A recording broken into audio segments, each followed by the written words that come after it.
Here's my immigration experience as a first-time international traveler na hindi regular employee. Pero under ako ng mga self-employed individuals kasi wala man akong regular payslip. I still earn money through content creation. Ano ba yung mga tinanong sa akin at hinanap? Eto na. Actually, last year pa yan nakasave sa notes ko. Pero ngayon ko lang siya gagawa ng video kasi I know nga na one day gagawan ko talaga to ng content. Ito lang talaga yung main requirement kapag nasa immigration na kayo. Dumadami lang yung mga need na supporting documents and follow-up questions kasi nga medyo mahigpit sila sa mga first-time traveler. So ayan na nga yung actual documents na niready ko. Booking confirmation is from our travel agency. Kasi yes, nag-book po ako ng tour package. Tapos yung itinerary kung ano yung mga gagawin at pupuntahan namin everyday. Next, e-travel QR. Ito yung QR code from eGov na website or application. Yung TDAC naman is pang Thailand lang yan. Hotel booking, kung saan kayo magsistay. Ito naman yung proof of income ko. So andito yung copy ng aking income tax return and bank statement na galing lang sa BPI app. Of course, ang round trip ticket. Andito naman sa ilalim ang aking travel tax receipt. Tapos nag-avail na din ako ng insurance. And guess what? Sa lahat ng yan,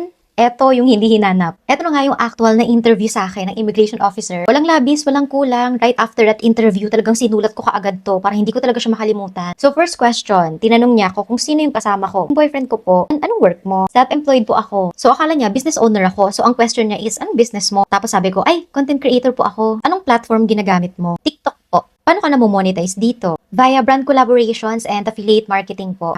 Patingin nga ng profile mo. Binigay ko yung phone ko, tapos tinignan niya. Sabi niya, laki ng followers mo ha. Paano pumapasok yung kinikita mo dito? Pwedeng makita. Ay! So nagulat ako. Kasi nga, di ba, meron naman akong bank statement na ready. So sabi ko, yung mga transactions po, and then, pinakita ko na lang. Anyway, mabait yung IO ha. Paalam pa nga siya na, pahiram lang ha, hawakan ko lang, gumanon siya. So habang nagsuscroll siya, ito yung tinanong niya sa akin, ito yung mga natatanggap mo?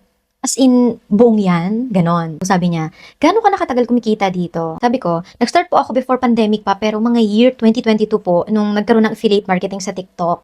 Eto lang yung ginagamit mo. Meron din po akong YouTube. So, pinakita ko ulit, and then sabi niya, dito, paano yung kinikita mo? O, mas malaki sa TikTok, no? So, nagtanong ako, need ko rin po ba ipakita yung mga YouTube earnings, ganon. So, eto yung mismong sinabi niya. Sabi niya sa akin, okay lang, hindi ko natitignan. Hindi ko na ano yung amount ha, kung magkano. Gusto ko lang i-make sure na consistent na meron kang nare-receive na pera. Bale, mga makeup ka, no? Gumanon siya. Sabi ko, opo, more on beauty contents po, makeup, skincare. Okay, kailan balik nyo? Tapos sinabi ko yung date. Patingin nga ng hotel booking, pinakita ko. Tapos nagtanong siya, credit card ba ginamit mo sa pag-book? And then sabi ko, hindi po, GCash lang. Sa travel agency po kasi yan, pero may credit card din po ako. Hindi niya tinanong, 'di ba? Pero siningit ko na talaga tong credit card. Kasi nga, para ma-feel niya na afford ko naman. Sabi niya, patingin nga. So, pinakita ko yung aking BPI credit card. Okay, 3 days lang kayo, no? If you don't mind, magkano yung cash na dala mo? So, nagulat na naman ako. Sabi ko, as in, yung budget po namin. Sabi niya, yes. So, sinabi ko yung cash na dala ko. Tapos, doon yun na lang i-exchange. Opo, or mag-withdraw na lang. Sabi niya, paano? Sabi ko, may GCash Visa card din po ako.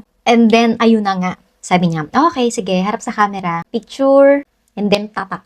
So yes, medyo lang naman nagisa ang taong to. Which is, naintindihan ko naman kasi first time aalis ng bansa, hindi regular employee. So kung ako yung mag-interview sa ganung tao, gusto ko rin talagang i-make sure kung afford niya ba talaga, may pera ba talaga siya. Ayun na talaga yung mga exact na tinanong and hinanap sa akin. Take note, iba-iba tayo na experience ha. May iba kahit first time lang nila, hindi sila masyado tinanong. Pero yung pinaka-ina-advise talaga ng nakararami, kung hindi ka naman talaga magti-TNT, syempre proud ka dapat and confident na afford mo yung trip na to at babalik ka talaga ng Pilipinas. And hopefully, sa mga next immigration experience natin ay wala na masyadong questions dahil gusto lang naman natin gumala. Bakit parang ang hirap-hirap makaalis sa Pilipinas? Ganun. So, ayun lang naman. You can also share your experience and if ever meron kayong mga question, feel free na i-comment sa video na to para masugot ko at pag-usapan natin. Bye!